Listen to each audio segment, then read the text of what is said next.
A missing melody, a vanished musician. And a silver violin with secrets to confess. Welcome to Verités Obscures. I am your host William. I love watching this mystery-loving community grow. Drop a comment and let me know where you're tuning in from today. Your messages always brighten the case. I can't wait to read yours. Now then, let's uncover the enigma.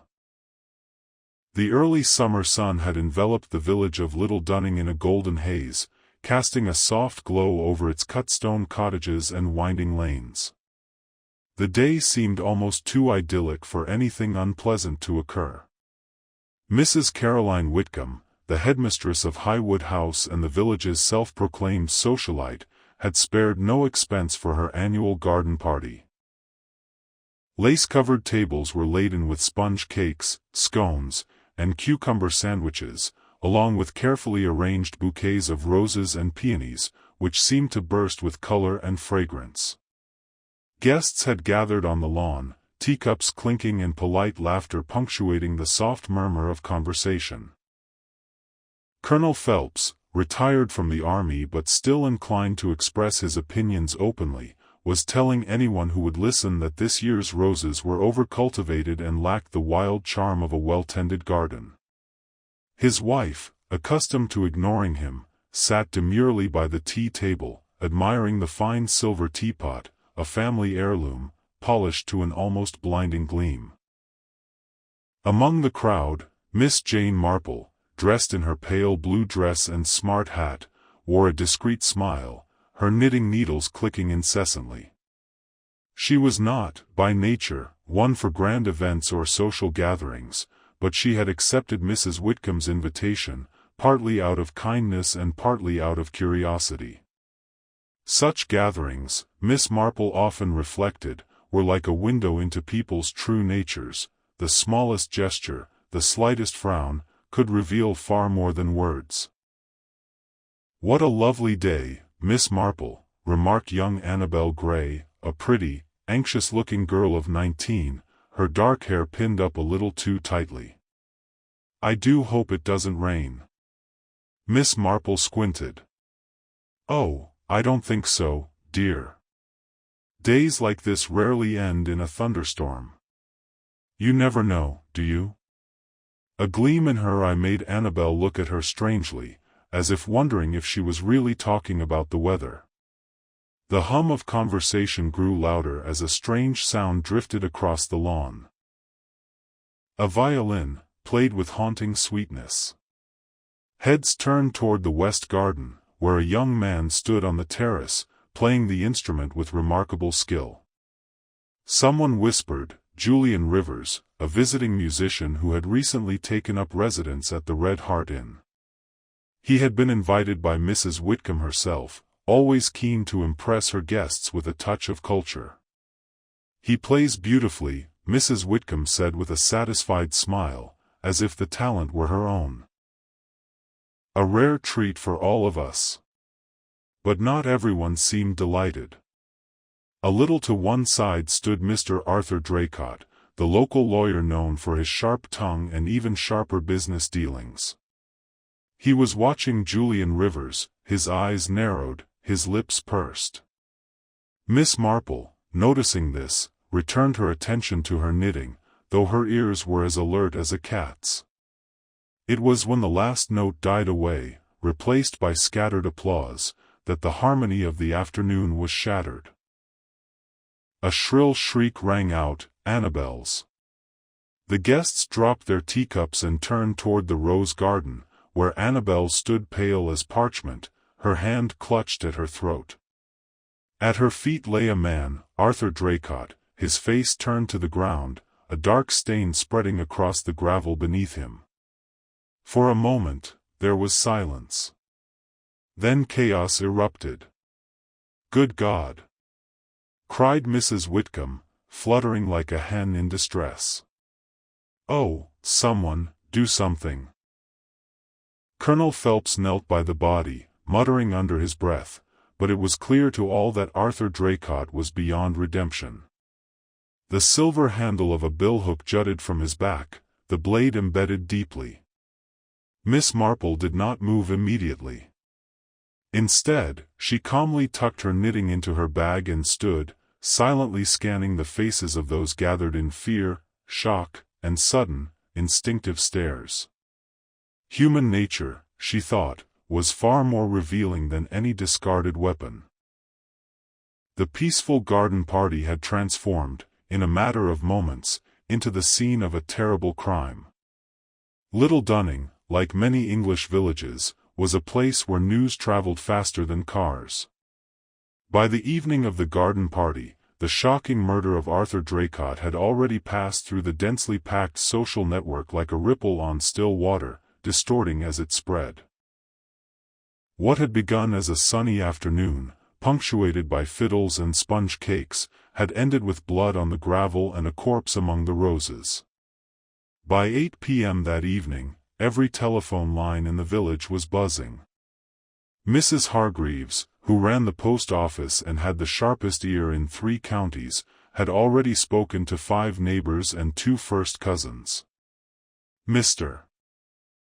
Kenworthy, the church organist and part-time inventor, had taken to drawing a plan of Whitcomb's garden on the back of a hymn sheet, noting possible sightlines for the crime.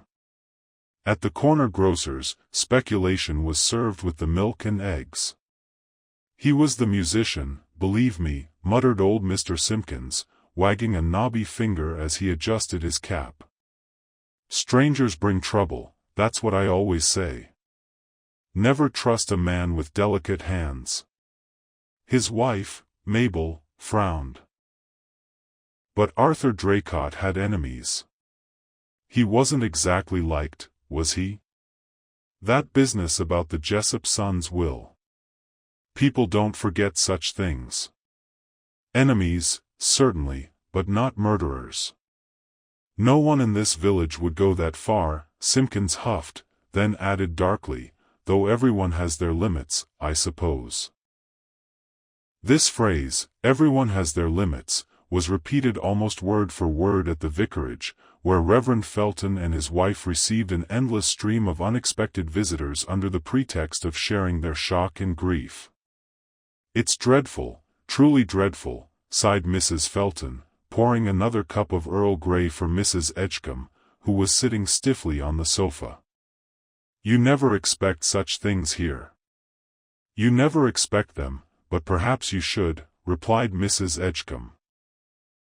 She was the type who always spoke with heavy emphasis, as if to emphasize her own words. "Murder, my dear. A very personal crime. Neither the work of a thief nor a vagrant. It was well-intentioned. Back at Highwood House, the garden had long since emptied. The Market Kingsley police constable had arrived, a wide-eyed young man with flushed cheeks and a pencil-thin mustache, obviously ill-prepared for such a case. Dar. Hayward, summoned immediately after the body was found, had declared the cause of death a deep stab wound, probably fatal in seconds. The billhook had come from Mrs. Whitcomb's toolshed. "She keeps them razor-sharp," he murmured to the constable as they stood over the sheet-covered body. "Proud of her roses, she is. I knew the weight of every blade, I expected." "And no sign of a struggle?" the constable asked hesitantly. "None that I saw.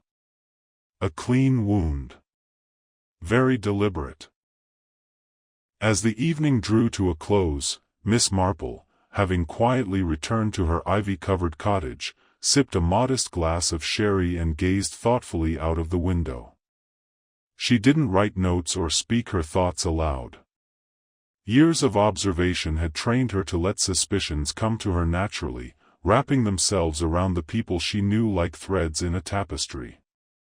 One thread pulled too far, and the picture unraveled. Better to wait, to observe. The next morning, Inspector Graves arrived from the county police. He was a spry, square-jawed man who had a habit of chewing the tips of his mustache when deep in thought. By mid-morning, he was already questioning the guests, starting with Mrs. Whitcomb, who had settled into her chaise longue like a Victorian widow. "This is so horrible, Inspector," she said, wiping her eyes with an embroidered handkerchief. Arthur had such an acerbic way with people, yes, but he was an old friend. He always helped with the church fundraiser, and his jokes at the Christmas play were inappropriate by some, but one shouldn't speak ill of the dead. "Did he have any known enemies in the village?" Graves asked. Mrs. Whitcomb's eyes widened slightly. "Well, there was this Holloway property thing. Arthur represented the town buyers. Miss Holloway, poor thing, had been a bit sidelined. But that was months ago." "Anyone else?" "A few disagreements here and there. The man could be difficult. He sued the parish council over a tree, believe me. And there was something about young Annabel Gray's inheritance. I don't know the details. Surely you'll speak to her? She was beside herself yesterday." Graves nodded, taking notes. As he got up to leave, he saw Miss Marple sitting in a far corner of the living room, her hands clasped in her lap. "Miss Marple," he said politely. "You were at the party, I understand?" "Indeed, Inspector. A charming reunion until it wasn't." He gave her a small smile. "Did you notice anything unusual?" Miss Marple inclined her head. "Unusual things, Inspector, are only unusual when you expect otherwise. I dare say I saw nothing that would interest a police officer.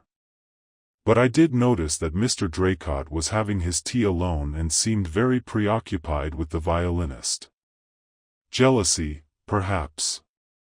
Or disgust. Hard to say. And young Annabel was crying before the music even started." "Really?" The inspector frowned. "Do you think she and Draycott had a falling out?" Miss Marple just smiled. "That would be speculation, Inspector. I prefer to stick to what people reveal when they think no one is listening." At the Red Hart Inn, Julian Rivers was packing a small leather suitcase when the police arrived. He seemed calm, even a little defiant. "It was a garden party," he said when questioned. "I was asked to play, I played. I don't know this Draycott, beyond a brief introduction. If he didn't like the music, it's not my fault. Several guests have noticed tension between you," the inspector said. "Guests notice all sorts of things when they've had too many cucumber sandwiches," Julian replied bitterly. "I was planning to leave tomorrow. I think I'll talk about it." Back at the Gray residence, Annabel was pale, her hands clutching a handkerchief. Her mother, a fragile-looking woman with piercing eyes and even higher cheekbones, was protective of her. "Mr. Draycott was giving us advice," she said. "About Annabel's trust. He had been, well, not very forthcoming. My daughter was put under terrible pressure. The whole thing had upset her terribly. The girl herself only spoke once. 'I hated him,' she whispered, her eyes wide with fear. 'But I didn't kill him.'" That evening, little Dunning was silent. The curtains were drawn a little tighter. The doors were locked with an extra turn. Beneath that quiet surface, suspicion bubbled like an underground spring, fed by years of grudges, secrets, and unspoken words. Miss Marple sat in her parlour, watching the moon rise through the lace curtains. She had said little that day and asked a few questions. But her mind was already ticking like a well-regulated clock.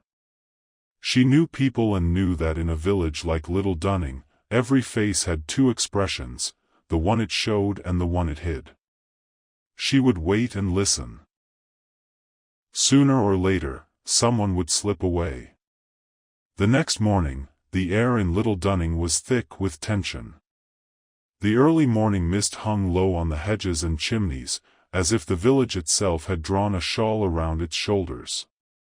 The police had made no arrests, but the presence of Inspector Graves and his officers gave the illusion of momentum. Footsteps echoed along the cobbled lanes, questions were asked on doorsteps, and people who had never been late for church locked their doors early and pretended to be away. In the village tea shop, a site of frequent gossip, Miss Marple sipped her Darjeeling with silent concentration. The bell above the door had hardly stopped ringing all morning. Mrs. Lestrange, the shopkeeper's wife, was serving crumpets and murmurations in equal measure. Miss Marple sat by the window, knitting at her usual pace, while a rotation of villagers came and went, each adding their own embroidery to the fabric of speculation. "It's that Julian, I'm sure," said Dora Phipps, the sturdy widow of a once prominent clockmaker. "All that tinkering and foreign-looking clothes. And have you seen his eyes? Black as secrets, they are." "Arthur was no saint," replied Mr. Geoffrey Collins, the local librarian, who had arrived a few moments earlier with 2 books under his arm. "You know what they say, you never kick a living dog, but once it's dead, everyone's a boot."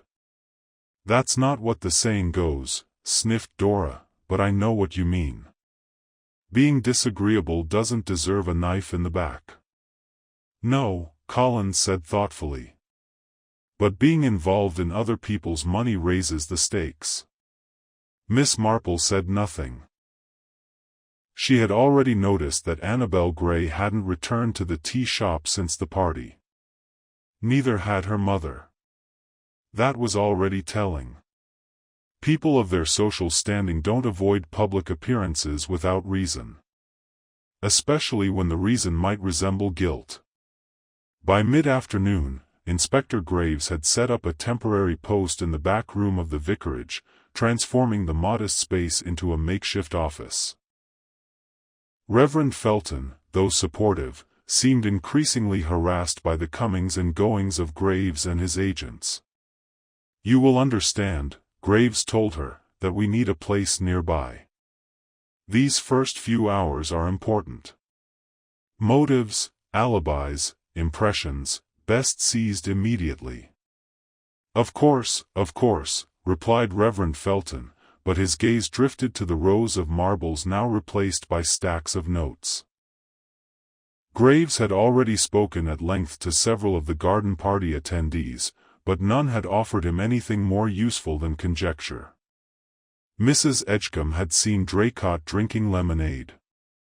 Colonel Phelps thought he heard a loud voice near the rose garden, but couldn't remember who.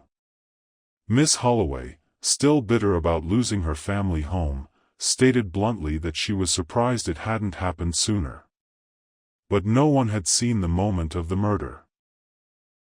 No one had seen the hand that brandished the blade. So the inspector turned his attention back to the man at the center of the collective murmurs in the village of Julian Rivers. "You arrived in Little Dunning 2 weeks ago?" asked Graves as Julian sat across from him in the vicarage office, legs crossed, expression unreadable. "Yes. I was passing through to visit a colleague in Cambridge. A musician. You were invited to the garden party by Mrs. Whitcomb? She heard me playing in the dining room one evening. Apparently, she thought I might be entertaining. I accepted. I received a modest fee. I have the letter she sent, if you wish to see it." Graves agreed but persisted. "You say you don't know Arthur Draycott." "I said I had no personal contact with him. That doesn't mean I didn't know who he was." "So you know something about him?" "Only what other people said. And they didn't speak fondly." The inspector was watching him closely. "Mr. Rivers, your violin was found lying on the table near the stage. You say you left it there after your performance." "That's true. It's an antique. I wouldn't risk damaging it by carrying it while I was talking. If you're implying I could have used it as a distraction to commit murder, you're implying I left my most prized possession unattended after committing it. That would be foolish. Graves was silent for a moment. Then, nodding, he made a note. Julian's composure hadn't wavered, but there was a tension in the air. Not fear exactly. More like a suppressed, repressed anger. As Julian left the vicarage, Miss Marple passed him on the path. She smiled gently as he nodded politely. "You play beautifully, Mr. Rivers," she said in a soft, steady voice. He gave her a weary smile. "Thank you, Miss Marple. I heard you playing at the party. The sound of the violin is so haunting. Mr. Rivers, do you remember when you first started playing? Your violin performance was truly the centerpiece." Julian nodded slowly. "Yes. Just after 2 o'clock. Mrs. Whitcomb had asked me to begin once the guests had settled down to their tea." "And everyone was looking at you?" "I think so." It was a dramatic moment. Miss Marple nodded. Silent. And yet, at that moment, someone slipped away unnoticed. Into the garden. Toward Arthur Draycott. She then turned to Letitia. "You were seen walking in that direction earlier, weren't you?" Letitia didn't reply. "Of course, you weren't the only one. Annabelle also left the group. Several noticed her walking past the lavender beds."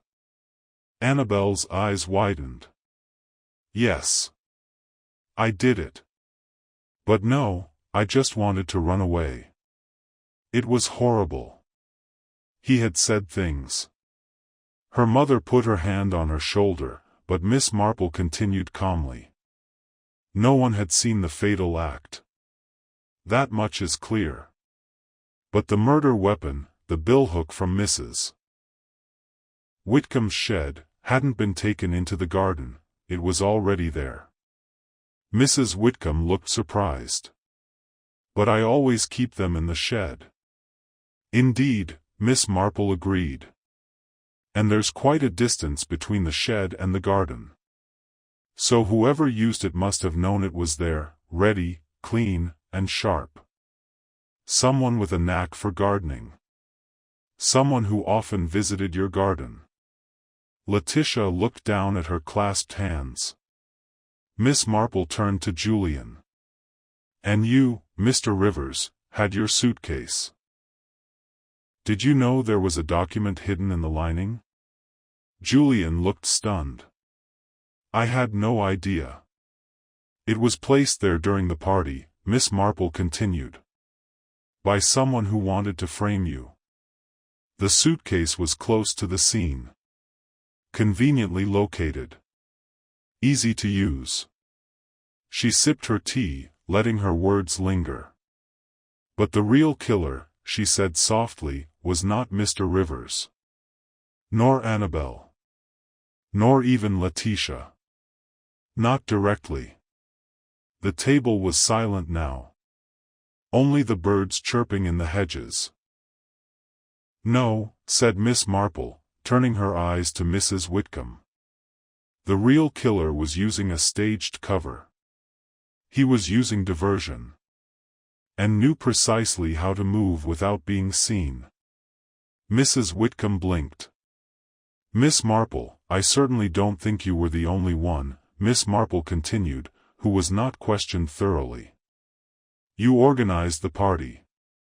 You served the tea. You had the will of one group over the other. You were invisible to everyone. You knew that Arthur Draycott had wronged Letitia. You knew that Annabelle's trust was being undermined. And you know, perhaps more than anything, that Mr. Collins intended to reveal the truth, because he had revealed it to you. Mrs. Whitcomb's teacup fits in its saucer. He had borrowed 3 books that week, Miss Marple added. Not just the history of sedatives. One of them was a compendium of legal ethics. And we were curiously the memoirs of a lawyer who uncovered fraud in a village land deal.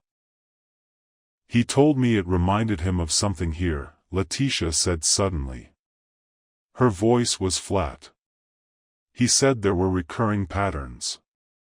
Mrs. Whitcomb's mouth trembled. I didn't kill Arthur. You led her into the garden, Miss Marple said. You asked her to move away. You told her there might be a problem with Annabel's trust. And then you left him. But someone else was waiting. You had told them where he would be. Inspector Graves stepped forward. You mean Letitia? Miss Marple shook her head slowly. No. Not Letitia. She didn't kill him. She was angry, yes. Hurt.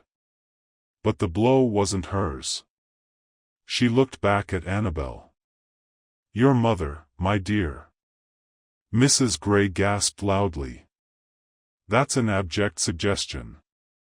Miss Marple's voice remained soft. You were always close to Arthur. Too close, some said. He entrusted you with the signatures, the drafts. You had access to the documents. When Annabel resisted, you were frightened. Desperate. Annabel looked at her mother, her eyes wide. You said everything was under control, she whispered. You said Arthur took care of everything.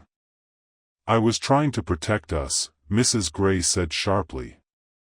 No, Miss Marple replied. You were trying to protect yourself. And when Arthur started blaming Letitia, you let him. When Julian arrived, you helped him put the forged document in his briefcase. The candle wax gave you away. A mere stain on a teapot. Graves stood slowly. Mrs. Gray, I must ask you to come with me. For a moment, no one moved. Then Mrs. Gray, stiff and trembling, rose from her chair. As Graves led her away, Miss Marple turned to the others. In my experience, she said, murder is rarely the result of a single emotion. It's an accumulation. Fear. Greed. Despair. And sometimes, the terrible conviction that no one is watching. She took her knitting from the basket beside her chair and resumed her work. One must always watch. Not with suspicion, but with understanding. Much more is said when one believes oneself to be safe. The teacups lay quietly on the table, the sun warming the white linen. And the village, though still trembling with the aftershocks of the truth, was finally catching its breath. It was only just after dusk that Inspector Graves returned to Miss Marple's cottage, the light fading rapidly behind the trees that lined the western edge of the village. The bees had fallen silent, the last swallows were flitting above the thatched roofs, and the evening silence enveloped Little Dunning in a veil of calm. But in that silence, a tension remained, a final note not yet dissipated. Miss Marple opened the door herself, her figure framed by the warm light from the lamp inside. "Inspector," she said with a pleasant nod. "I almost expected you." Graves removed his hat, looking more tired than she had ever seen him. He entered without a word, settling into the high-backed armchair by the fireplace. "I have just returned from the Gray residence," he said. "Annabel is with the Reverend Felton for the night. Her mother has been transported to Market Kingsley for formal questioning." Miss Marple poured tea and gently placed the cup before him. He took it without hesitation. So much was going on beneath the surface, he murmured. "I keep wondering how I didn't see it sooner." "You've seen what the others have shown you," Miss Marple said softly. People rarely lie openly, Inspector. But they leave gaps. And often, those gaps are the most instructive. Graves stared into the flames for a moment, then leaned forward. "Tell me," he said. "Tell me everything, from the beginning. I know the pieces now, but not the shape of the puzzle." Miss Marple clasped her hands in her lap, her eyes reflecting the firelight. "It all began not with murder," she said, "but with control. Arthur Draycott controlled people. Not with kindness or persuasion, but with influence. Documents, secrets, intrigue. He was the village solicitor, yes, but he was also its spider, spinning webs in which many found themselves trapped." She sipped her tea, then continued. "He saw a weakness in Annabel. Her inheritance gave her value, but her uncertainty, her desperation to trust anyone, made her vulnerable. Draycott manipulated her finances, drawing her deeper into dependency. And her mother, smarter than anyone thought, saw this dependency as a threat to her own plans." "What were they?" Graves asked. "To maintain control of Annabel's inheritance," Miss Marple replied. Mrs. Gray had managed her daughter for years. The idea of Arthur taking total control, legally and financially, frightened her. So she plotted to hijack the trust. "She forged the documents," Graves said. "Yes. But she needed them hidden. And Julian's violin case, unattended and lined with velvet, provided the perfect hiding place.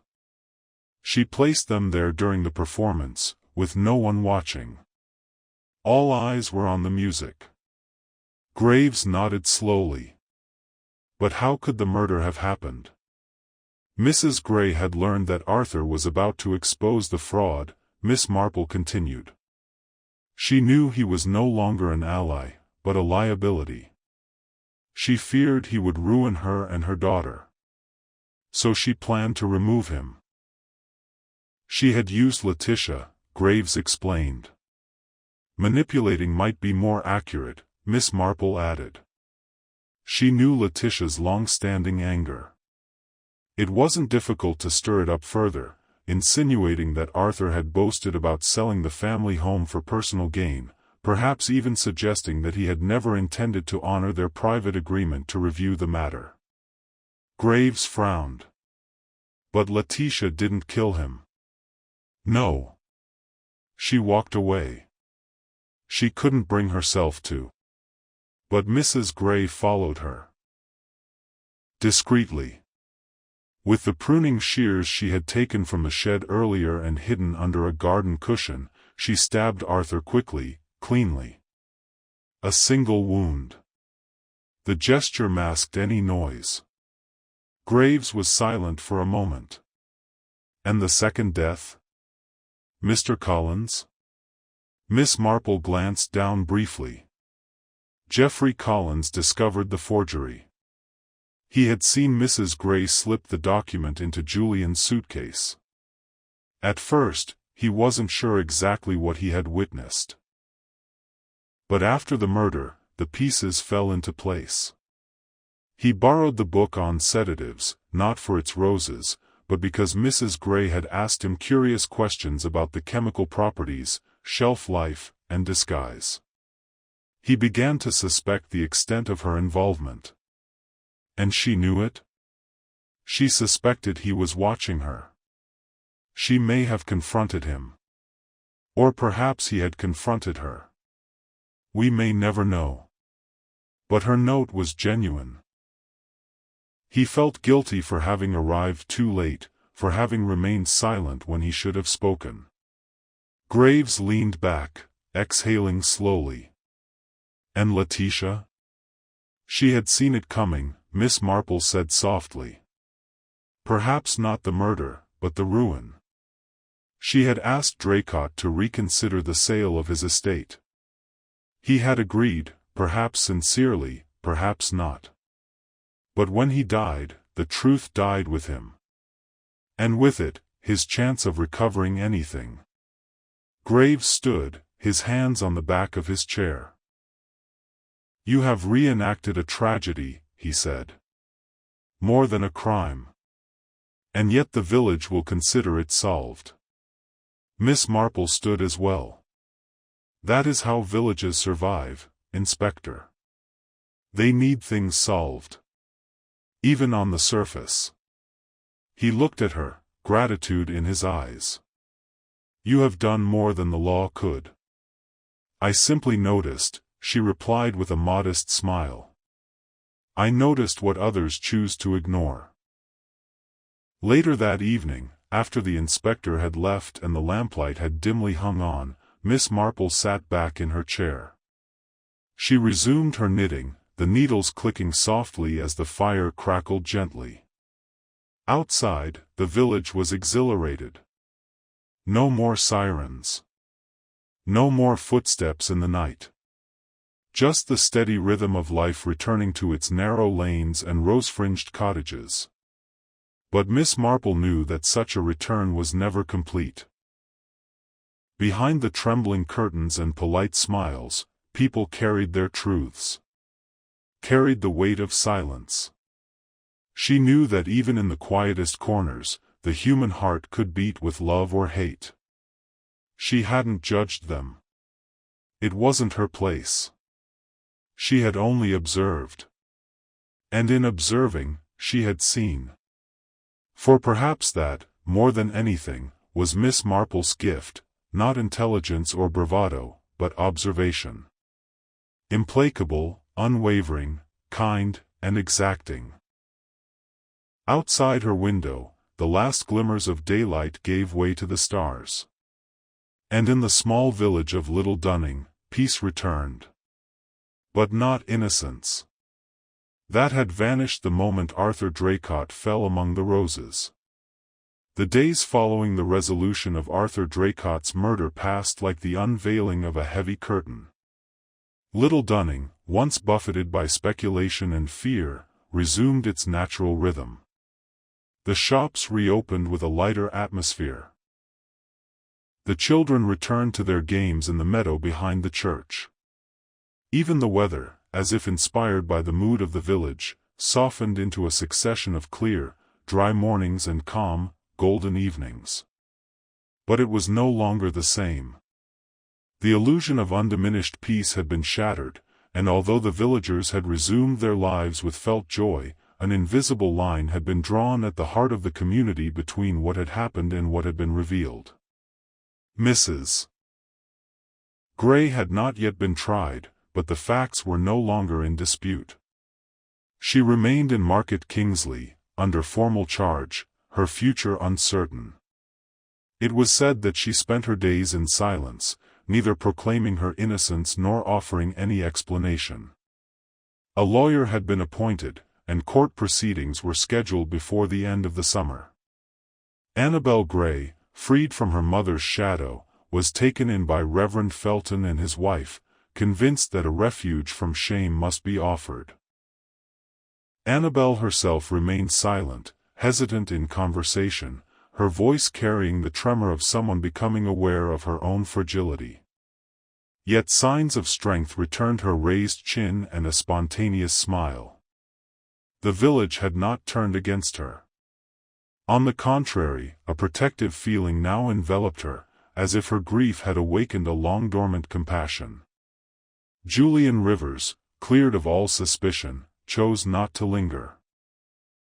He collected his violin and his few belongings from the Red Deer and left Little Dunning the following week. His departure was discreet, with no farewell concert, no toast. He simply disappeared one morning before dawn, leaving behind only a handwritten note at the inn. To those who listened without judgment, thank you. The truth, like music, needs space to be heard. Mrs. Whitcomb resumed her social activities, albeit with a little less enthusiasm. She continued her Thursday lunches and her Saturday garden visits, but a hesitation persisted, as if aware that her search for appearances had blinded her to the darker currents that would sustain them. She never spoke publicly about the party again. Letitia Holloway remained in the village. Although many expected her to move to another county, or to the city, she did not. She returned to her cottage, tended her rose garden, and joined the church choir on the first Sunday in August. Miss Marple, passing her one afternoon on the path, noticed a difference. Her posture, straighter, though still overwhelmed, was more upright. There was a dignity in her endurance that few could deny. It was Miss Marple herself who most completely returned to the life she had led before the murder. Her roses, impervious to scandal and suspicion, bloomed with cheerful constancy. She took tea with the minister's wife, offered jam to the newlyweds at the village gate, and resumed her role as an endearing figure in the village's collective consciousness. But those who listened knew that her gaze remained as sharp as ever, her observations as precise as ever. She wasn't one to boast. She didn't make speeches. She had no need to remind anyone that she had seen what others had missed. That wasn't her style. But the respect she had always quietly implied morphed into something more solemn, more respectful. People began to listen a little more attentively when she spoke. Even the most disdainful villagers would think twice before underestimating her perceptiveness. One particularly fine morning, as August turned to September, Inspector Graves paid one last visit to her cottage. He arrived without fanfare, bringing a small box of Scottish shortbread as a thank you. Miss Marple, as always, had already placed 2 cups on the table. They sat under the arbor at the back of the cottage, the garden buzzing with bees and a faint scent of lavender floating in the air.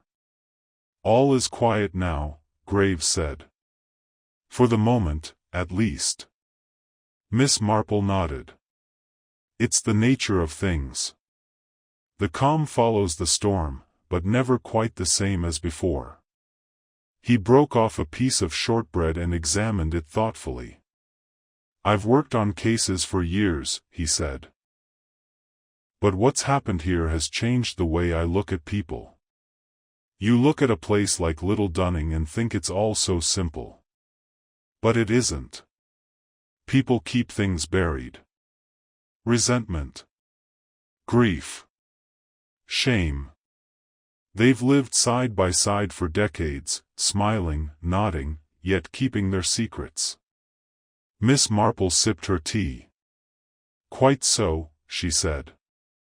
"It's not that people are mean, Inspector. Simply human. And humans are complex creatures. We learn early on to hide the worst in ourselves, sometimes even from ourselves." He looked at her in silent admiration. "Do you ever tire of being right?" he asked. She laughed softly. "Oh, I'm not always right. But I do observe. And listening really is an underrated skill." They sat in silence for a few minutes, letting the sounds of the village wash over them, the laughter of a child in the distance, the rustle of a bicycle on the path, the chirping of birds in the hedge. When Graves finally got up to leave, he held out his hand. "You've helped me understand that the heart of a village lies not in its buildings or its boundaries. It's its people. And every heart has its shadows." Miss Marple took his hand warmly. "Yes. And its light too. That must not be forgotten." After he left, Miss Marple remained in the garden, her knitting on her lap. She watched the breeze blow through the rosebushes and thought of all the lives intertwined with Arthur Draycott's death. Nothing had been pure. There had been no victors, only survivors. No true justice, only resolution. But that was also the nature of things. At the end of the week, the parish council had decided to replant the rose garden behind Highwood House. The blood-stained gravel had been removed. A bench had been added, bearing a discreet brass plaque, in memory of lives changed. It wasn't specific. It wasn't necessary. One warm afternoon in early September, Miss Marple walked past that bench and paused for a moment to sit. A scent of fresh earth and new roses hung in the air. She gently clasped her hands in her lap and looked out at the garden, once again in bloom. She smiled, weakly. For in the end, the world went on. And Miss Marple, ever watchful, ever gentle, sat, as always, silent, apart, observing what others did not see. Not that she sought to reveal secrets, but because she understood the delicate and dangerous dance of human nature. And in understanding it, she brought not only answers, but something even rarer, clarity. Even in a village as charming and complex as Little Dunning. I often find there's something mournful about it, even when the notes are soft. Julian nodded once. Perhaps it reflects the musician. She watched him walk away with a frown of silent contemplation. Later that evening, Detective Inspector Graves found himself sitting across from Annabel Gray. The room was dimly lit, and her mother stood nearby, protective, her presence like a taut spring. "Miss Gray," the detective inspector began, "several guests noticed that you looked upset before the incident." Annabel's lips trembled. "I was upset. Crowds do that to me. Was it something special that day? Perhaps a conversation with Mr. Draycott?" Mrs. Gray stepped forward abruptly. "My daughter suffered greatly. Arthur Draycott managed her trust. He had proposed an investment that had us doubting." Graves narrowed his eyes. "Skeptical?" "He wanted to use Annabel's funds to finance a private real estate deal. It didn't seem right to him. When we asked for documents, he delayed. We had planned to change lawyers." "Did you confront him at the party?" Annabel looked at her mother, then at the inspector. Her voice was barely a whisper. "I told him to leave me alone. He said I'd regret it." "And then?" "He laughed. That cold laugh he always had. Like he liked knowing people were afraid of him." "Did anyone else hear this exchange?" "I don't know. I was crying. I left." After they left, Graves sat in silence, rereading his notes. So far, every suspect had a motive, but none had missed an opportunity. It was a puzzle, every piece of which was foggy. He looked up and saw Miss Marple enter the vicarage with a plate of scones. "Inspector," she said cheerfully, "I thought your men might appreciate something warm." He blinked. "That's very kind, Miss Marple." She put down the plate and smiled, but he noticed her gaze fall on the wall where notes and photos were pinned, a list of the reception guests, underlined with scribbled initials and times. "I imagine," she said, scanning the notes, "that you've thought carefully about everyone's place at the garden party." "We're making a timeline," he replied. Yes. Timelines are terribly useful. Although I often think people remember where they were, but not always where they weren't. There's a difference, you know." The inspector looked at her for a long time, unsure of the answer. Miss Marple just smiled, then added, "I do hope you'll speak to Miss Holloway again. Some people, when they're wronged, bury their feelings so deeply that they forget where they hid them." With that, she left, and Graves was left alone with his puzzle. Outside, the evening wind rustled the hedges. Somewhere in the village, a violin note lingered over the air, soft, dark, irresolute. On the third day after the garden party, the rhythm of village life in Little Dunning hadn't quite resumed, but had transformed into something slightly otherworldly, like a familiar melody played in a minor key.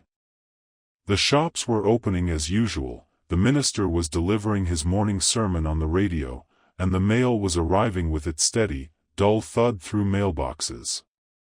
But the air was heavier, as if the entire village were holding its breath. The murder of Arthur Draycott had gone from being the event of the day to the obsession of the week. The alleys teemed with low voices and half-finished sentences. Faces that were once openly friendly now stared at each other a little too long.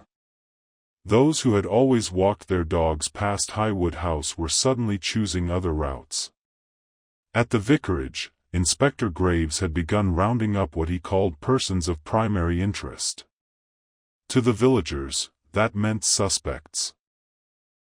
3 names came up with increasing regularity: Annabel Gray, Julian Rivers, and Miss Letitia Holloway.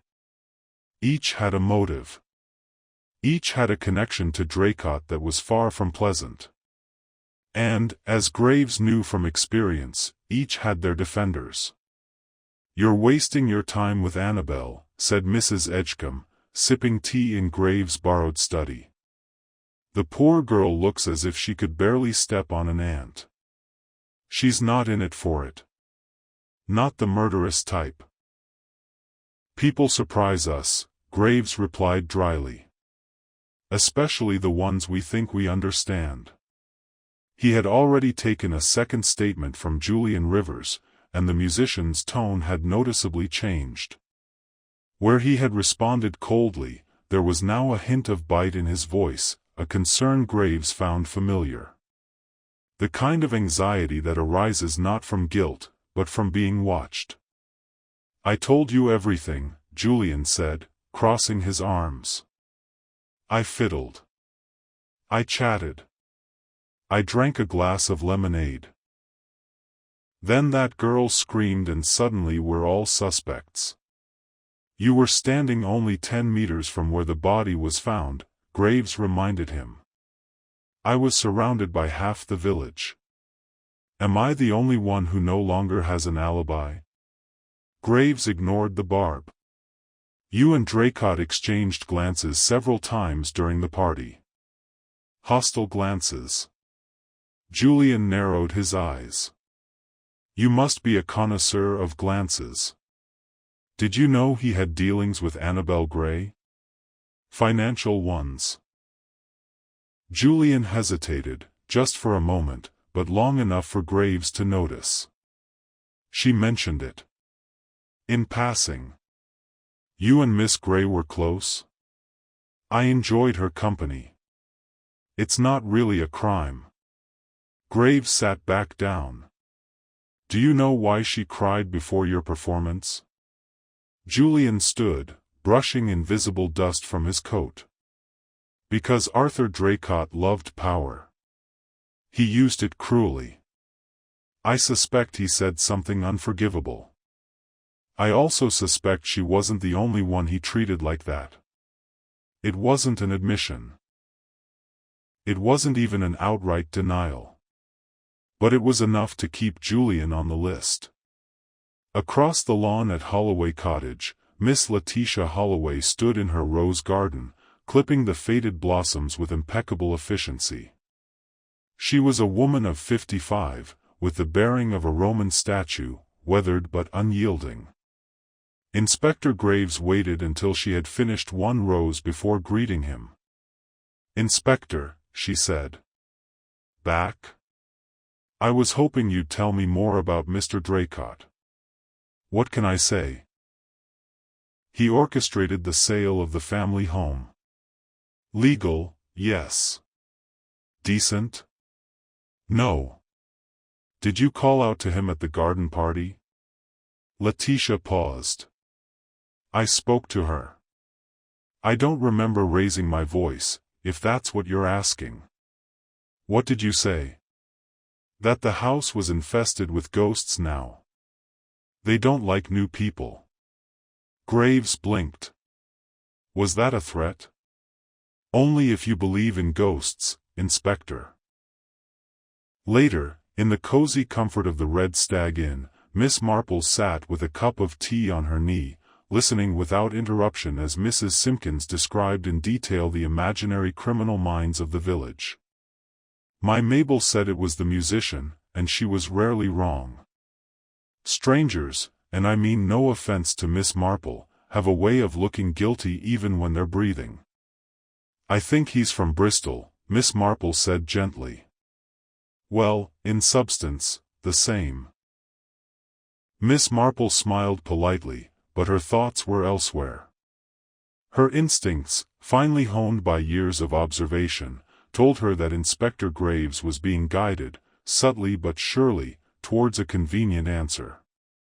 And she had always been suspicious of convenience in such matters. People were not tidy. Motives even less so. She had taken the liberty of revisiting the rose garden that morning, ostensibly to check the hedges for black spots. She had found no botanical signs of trouble, but had noticed a curious mark in the gravel. A partial heel print, unlike the more common impressions left by the soft-soled shoes popular among guests. This print had a more angular shape, almost like a hard-soled dress shoe. Someone was standing there, probably motionless, a few yards from where the body had been discovered. She hadn't mentioned the footprint to Graves. Not yet. It would have seemed insignificant, perhaps even unreliable. And yet, in Miss Marple's experience, murderers rarely floated on air.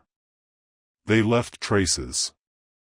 Footprints, certainly, but also remarks, gestures, rather too carefully placed silences. The next morning, news that everyone had been expecting, but which had still come as a surprise, was the arrest of Julian Rivers. He had been quietly removed from his room at the Red Hart and taken to Market Kingsley for formal questioning.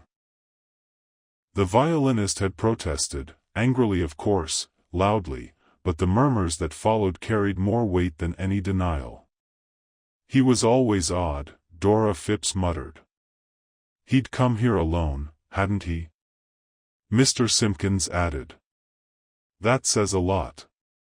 Draycott didn't love her, Mrs. Edgecombe declared, and when two men didn't love each other, one of them usually ended up suffering. Miss Marple said nothing to contradict them. But she felt the unease creep over her like a tight shawl. She had watched Julian at the party. Yes, it was intense. Yes, he had watched Draycott. But no, she hadn't felt the spark of murderous intent. Anger, certainly. Resentment, perhaps. But not violence. And above all, he was too obvious. A man planning murder doesn't play a violin solo just before committing it. He doesn't leave his instrument near the scene of the crime. He doesn't engage in open conflict. Unless he's impulsive or stupid. And Julian Rivers, on the contrary, seemed to her to be neither. Later that day, Miss Marple visited Highwood House under the pretext of bringing a rose cutting.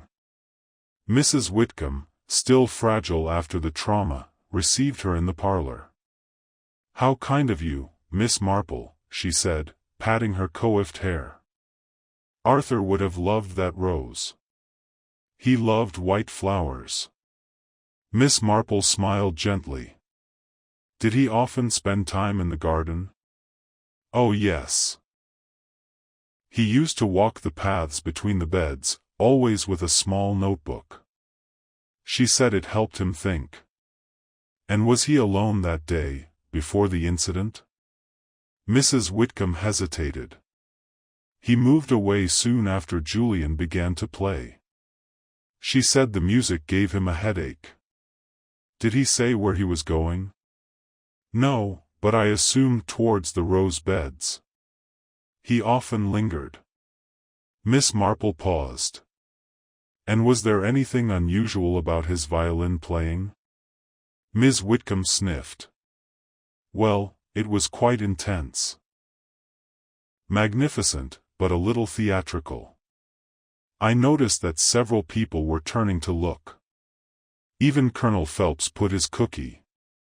This corresponded to what Miss Marple had seen. It was a moment of performance that attracted all eyes and, in doing so, perhaps allowed something to happen just behind the view. She left soon after, slowly descending the path, the noises of the village fading behind her. Julian Rivers was arrested. The case, for many, now seemed to be perfectly closed. But Miss Marple was not convinced. And deep down, a suspicion had started to germinate, silent, pale and sharp like the blade that had taken life under the roses. The arrest of Julian Rivers had sent a wave of certainty to Little Dunning. For many, it was a convenient conclusion. A foreigner had entered their peaceful village, had argued with a hated man, and a few days later, this man died in a rose garden. For those who aspire to order and reason, especially in a place as limited as Little Dunning, the case had a brutal meaning. But for Miss Marple, it was precisely the simplicity of the situation that disturbed her. That morning, she was sitting in her garden, cutting the modest hydrangea near the door of her kitchen, when the young Michael Felton, the pastor's son, arrived, red cheeks and breathless after his race in the way. "Miss Marple!" he cried, breathless, jumping on the steps. "Father said I could pick you up. The Inspector Graves again asks you questions about the garden party, on your memories of the place where everyone was, that kind of thing." She carefully placed her scissors on the steps and grabbed her gloves. "Okay, I guess I better help you. There is no point in planting seeds if no one is there to water them." Michael blinked to this strange metaphor, but Miss Marple contented himself with a smile, as amused by a secret thought, and followed the boy in the alley leading to the presbytery. Inside, Inspector Graves was seated at the long oak table, surrounded by his papers and his files as a general examining his battle plans. A second cup of tea, intact, had cooled with a dull gray. "Miss Marple," he said, getting up with a nod. "Thank you for coming back." "Of course, Inspector. I admire the rigor so much. But I must admit that you already seem to have drawn your conclusions. Let's say that the evidence accumulates. Mr. Rivers had a mobile, an opportunity, and his behavior became more and more erratic. His refusal to cooperate did not help anything." Miss Marple nodded and gently settled in a worn leather chair. "Absolutely. But evidence can be superimposed, right? Sometimes the upper layer only represents what we want to show us." Graves gave him a measured look. "Do you find that someone traps it?" "I suggest," she said gently, "that not all truths are in statements and alibis. Some hide in discreet things." Graves frowned, but said nothing. He handed him an approximate schedule indicating the arrival time of each guest, his usual location and the people with whom they were seen to speak. She examined it for a moment, then tapped slightly next to a name. "You have no mention here of Mr. Draycott's walk just before the start of the show." Graves leafed through his notes. "We saw him head towards the side hedge around 2:15 p.m., yes. We believe that the murder took place shortly after the start of music. No one saw him come back." "No one saw him come back," repeated Miss Marple, more for herself than for the inspector. "And yet he saw it, because it was found in the garden, very close to the house." "Exactly." Miss Marple looked up. "Do you have mud or grass on his shoes?" Seriously blinked. "I think they are." Hayward noticed that they were clean. Polished, in fact. He therefore did not take the crosspiece. And if he had arrived in the garden from the north, by the lavender masses, there would have been pollen on his pants. "We didn't find it," I think. Not to my knowledge. Then someone attracted it. Someone in whom he trusted. Or someone who seemed harmless. Graves leaned forward, hands attached. Who is Miss Marple? She did not answer directly.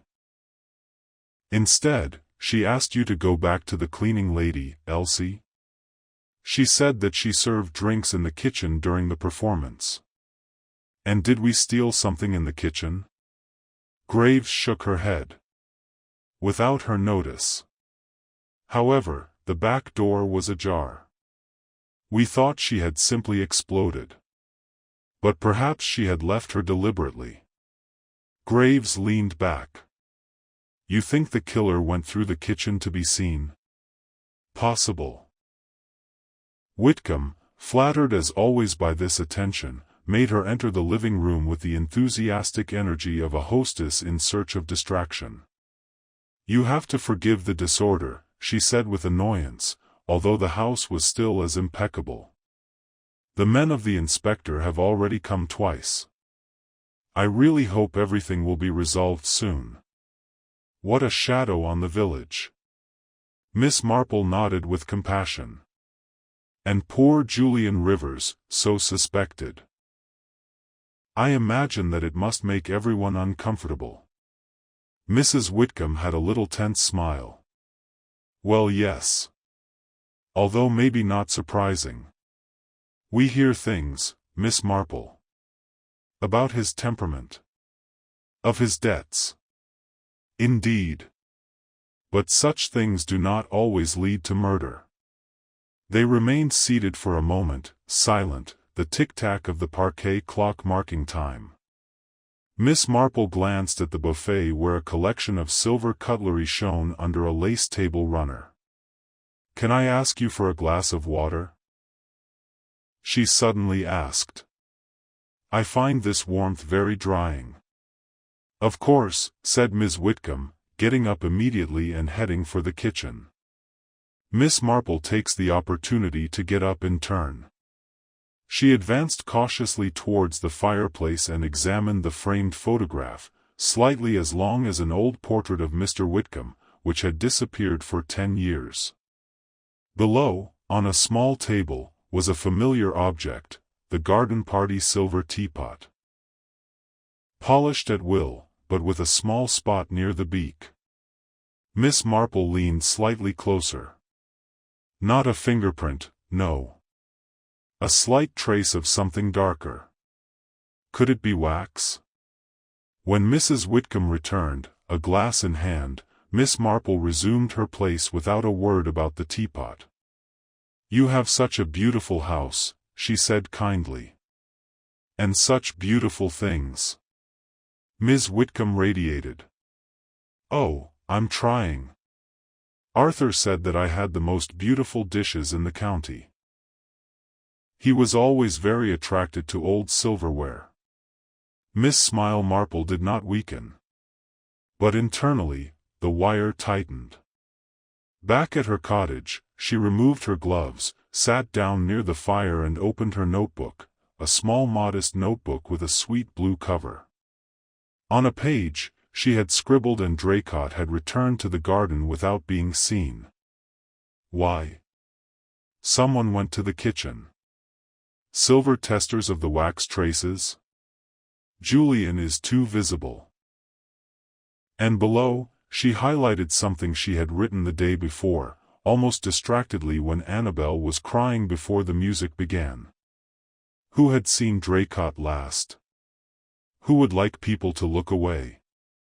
She tapped the pen once, then twice, and sat down. Something had been taken from this kitchen.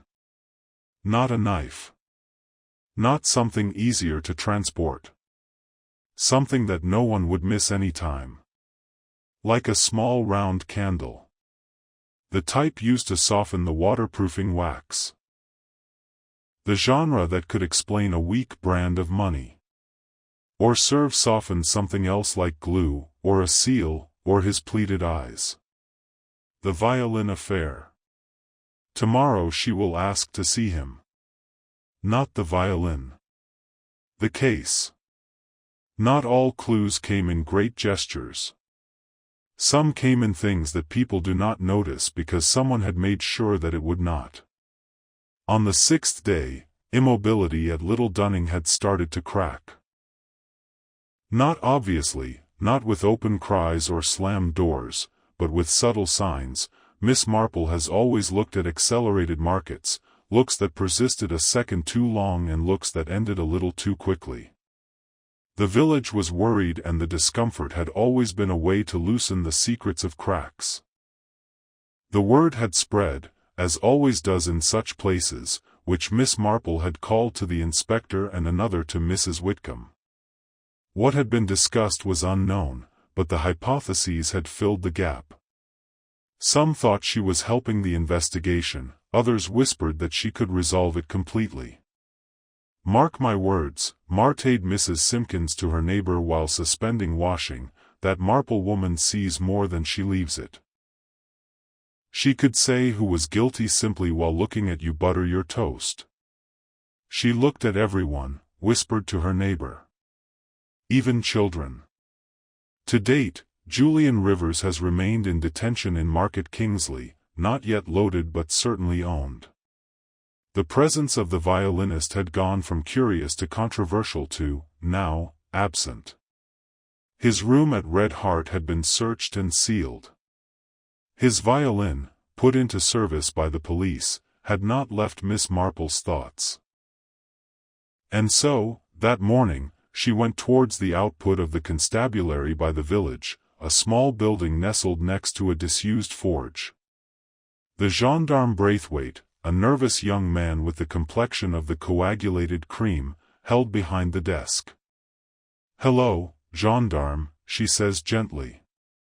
"I wonder, could I have a brief overview of Mr. Rivers's affairs? I understand that the violin case is selected." Braithwaite blinks.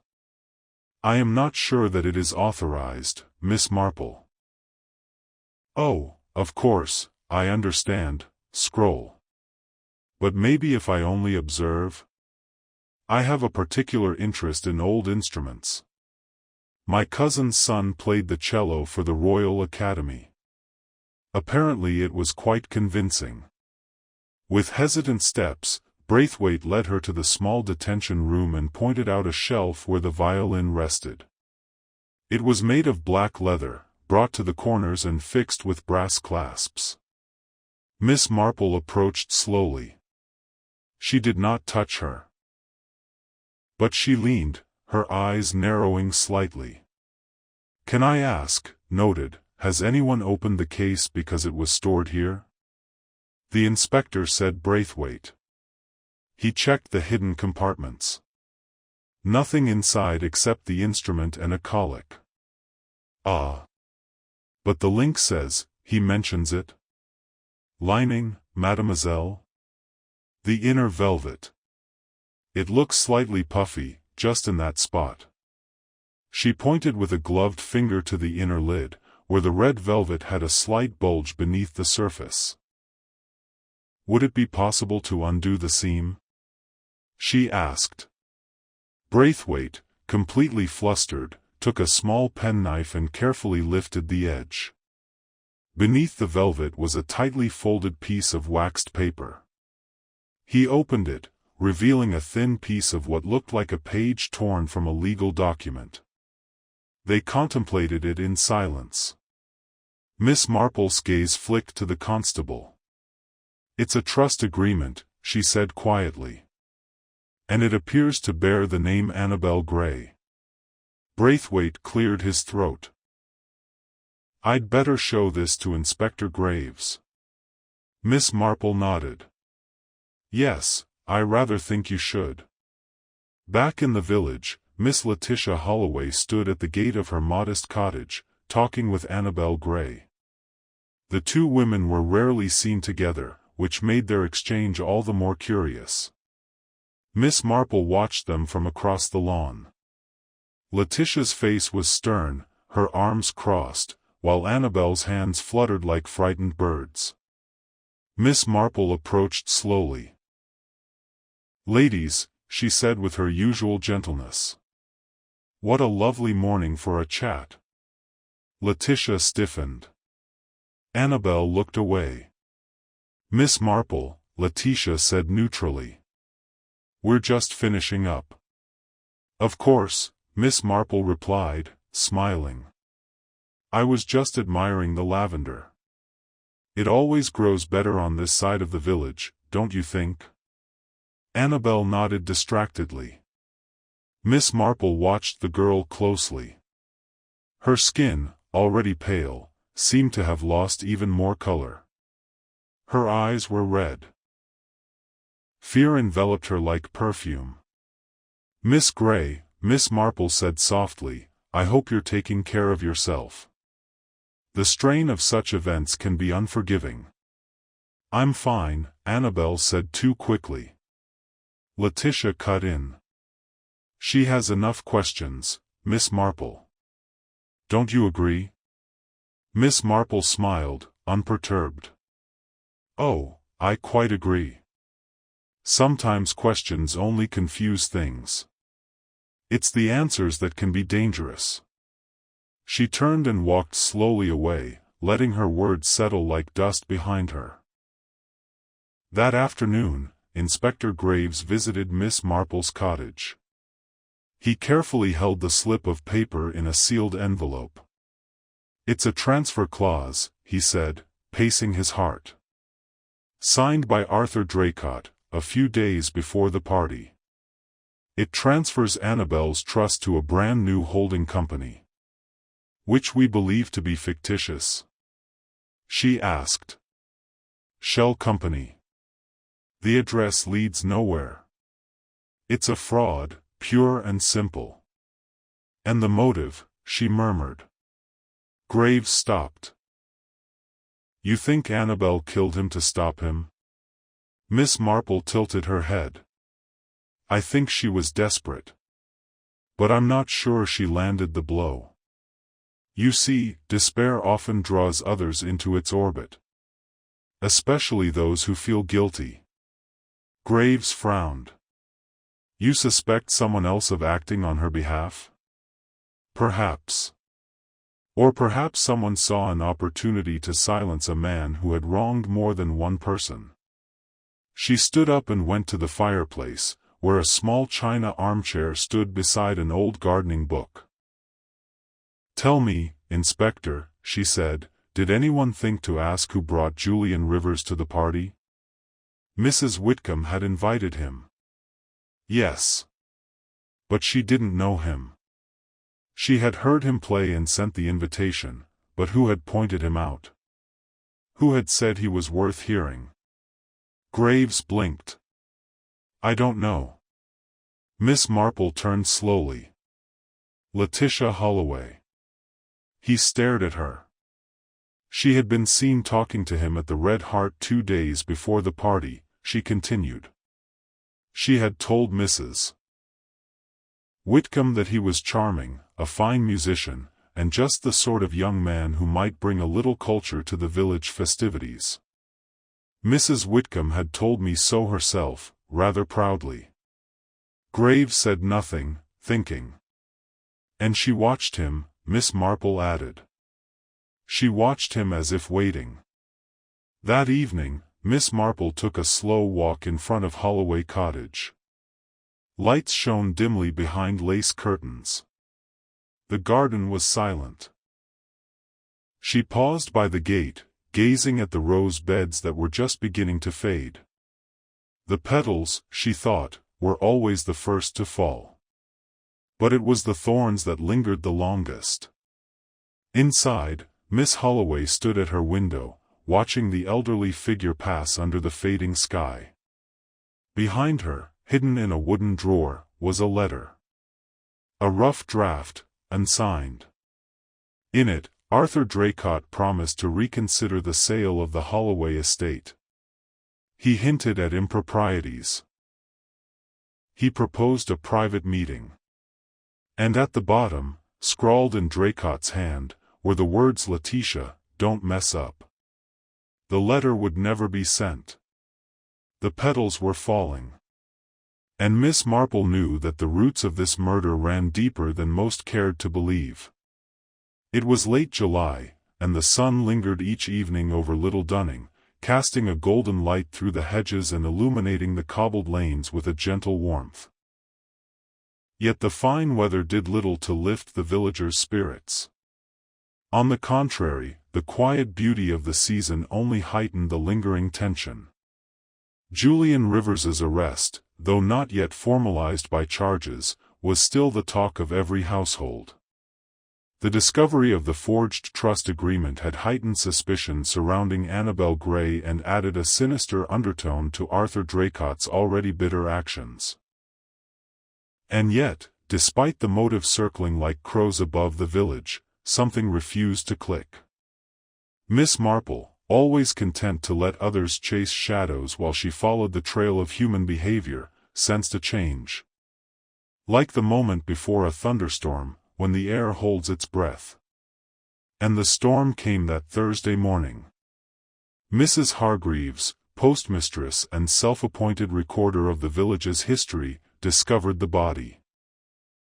She had gone to tend the church flowers, a task she performed weekly with military precision, and found the back door of the vestry ajar. This was unusual in itself. Reverend Felton meticulously locked it. As she entered, she called once, then twice, then froze. Slumped in the back pew, a man's body lay motionless. His face was pale, his arms hung loosely at his sides. There was no blood. No visible injuries. But the silence was absolute. It was Mr. Geoffrey Collins, the librarian. By mid-morning, the village square was alive with fresh murmurs. Another death. Another sudden, inexplicable event. The official cause, confirmed by Dr. Hayward, was an overdose of sleeping pills probably taken the night before. A note, folded under Collins's arm, was addressed to no one. It said only that I should have spoken sooner. Silence weighed more heavily than guilt. Miss Marple stood by the porch, observing the commotion. Reverend Felton spoke softly to the inspector, his face ashen. A few feet away, Constable Braithwaite was taking notes in a thin leather notebook, glancing occasionally toward the crowd. Letitia Holloway arrived soon after, but left hurriedly, claiming a headache. Annabel Gray, closely flanked by her mother, watched the scene with large, unreadable eyes. 2 deaths in 1 week, muttered Colonel Phelps, appearing out of nowhere with his usual punctuality for public tragedies. The devil is responsible, in my opinion. Or conscience, murmured Miss Marple, so quietly that no one heard her. Later that afternoon, she sat down with Inspector Graves again, this time in the small office at the vicarage, now cluttered with files, half-drunk tea, and the weight of increasing complexity. We found an empty bottle of chloral hydrate in his drawer, Graves said, rubbing his temples. Enough for a lethal dose. There was a slight residue in his teacup. No sign of forced entry. No struggle. Miss Marple listened attentively. And the note? It doesn't name names. But it's clear he knew something. Or thought he did. Miss Marple sipped her tea, then was resting with painstaking precision. Mr. Collins was a man of observation, Inspector. He frequented quiet corners and second-hand acquaintances. The kind of man who notices details because no one bothers to hide them. Graves frowned. You think he saw something? At the garden party? I think he saw something long before. And perhaps Mr. Draycott's murder forced him to admit it. Graves sat back in his chair, looking gloomy. And now he's dead. It's like watching dominoes fall. Miss Marple was silent for a long time. Then she got up and went to the window, looking out at the garden behind the vicarage. The roses were beginning to wilt, the petals scattered across the lawn like confetti. "Has anyone thought to examine Mr. Collins's ledger?" she asked suddenly. "The ledger?" "The circulation ledger. In the library. He kept meticulous records. Who borrowed what, and when. If he'd seen something that made him uncomfortable, he might have noticed it. Not in words, but in patterns." Graves stared at him, then nodded. "I'll send him." That evening, Miss Marple paid a discreet visit to the church. It was empty now, the police tape removed, the vestry locked. But the nave was open, and she went in, her steps light on the worn stone floor. She went to the pew at the back, the very one where Mr. Collins had been found, and sat for a while in silence. She thought about what the man had said in the tea-room a few days before: "Never hit a living dog, but once dead, every man's a boot." Perhaps he had meant more than he realized. She rose slowly and walked toward the altar. As she passed the side chapel, her gaze caught something oddly remarkable. The base of the stained glass window opened. Unusual, she thought. This panel hadn't been opened for years. She reached out and pushed gently. It swung fully open, with a soft creak. Beyond it was a narrow ledge, just wide enough for someone to squeeze through. A shortcut, perhaps. Or an escape route. She turned, her eyes narrowing. Who would have known? Few frequented this side of the church. But someone had. Recently. The next morning, Inspector Graves summoned Miss Marple to the vicarage again. The librarian's ledger had been found. Neat columns. Dates, names, titles. "Is there anything we should be looking for?" he asked. Miss Marple scanned the pages quickly, then stopped. "This," she said, tapping the page. Graves leaned over. 3 days before the garden party, Letitia Holloway had borrowed a copy titled The Chemistry of Sleep, the Historical Use of Hypnotics and Sedatives. Graves expire. Chloral hydrate. And yet, Miss Marple said, no one took her for a reader. She said it was for research, Graves muttered. For her roses.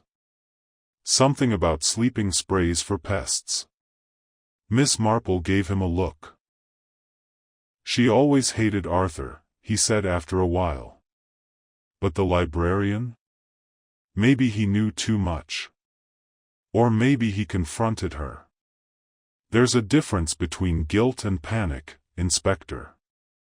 Panic makes people clumsy. And fatal. Graves stood up. We must speak to him again. But Letitia Holloway wasn't at home. Her cottage was locked. The curtains were drawn. Her rose garden, usually trimmed with military precision, looked slightly overgrown. A neighbor reported seeing her leave just after dawn, carrying a small satchel. Where would she go? Graves wondered aloud. Miss Marple, watching the breeze move through the deserted garden, replied softly. Somewhere no one was looking. Somewhere quiet. Like the place where she had first lost everything. The Holloway estate, Graves said.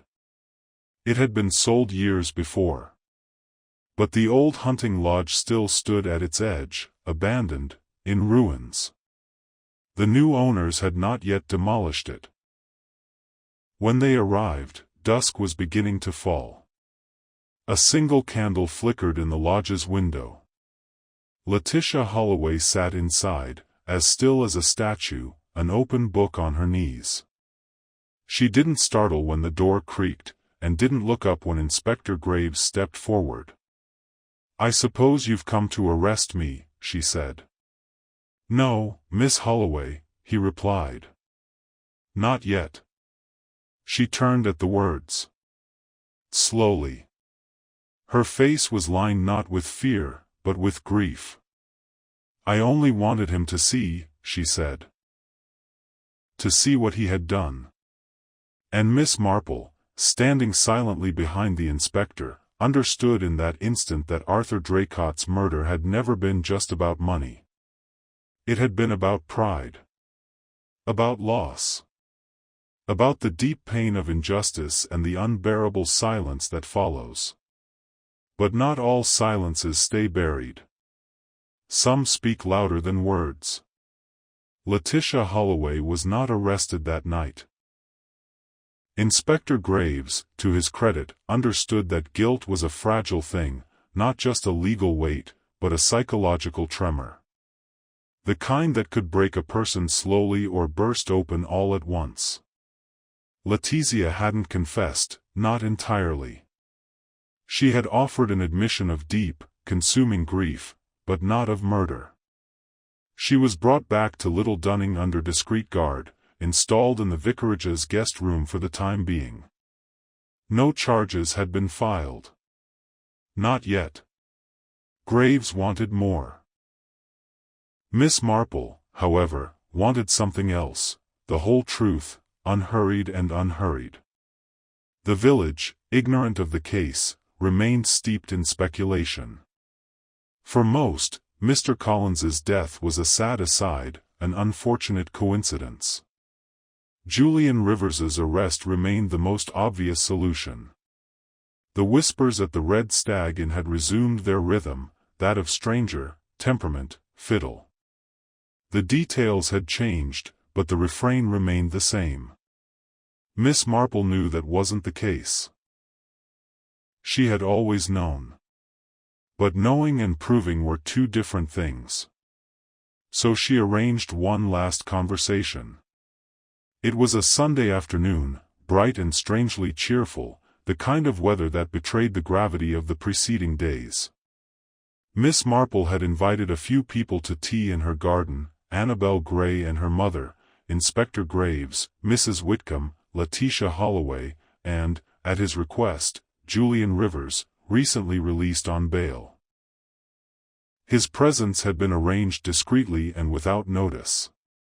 Graves wasn't entirely convinced it was appropriate, but Miss Marple had insisted, and the inspector, by now, had learned the importance of trusting her judgment. The table was set with linen and old china. A plate of seed cake sat beside a cooling teapot. Everything seemed, as always, genteel, calm, and quite ordinary. "Sit down," Miss Marple said with a smile, her hands folded neatly in her lap. "I thought we could all benefit from a little civil conversation. Tension wears on the nerves." The guests murmured polite greetings, despite the undeniably tense atmosphere. Letitia sat slightly apart, her expression unreadable. Annabel was pale, her eyes occasionally flicking to Julian, who returned her gaze cautiously and carefully. "I meant the garden party," Miss Marple began, pouring the tea with slow precision. "It's amazing how such events can change in the blink of an eye. One moment, the music, the next, the murder." Mrs. Whitcomb let out a small gasp.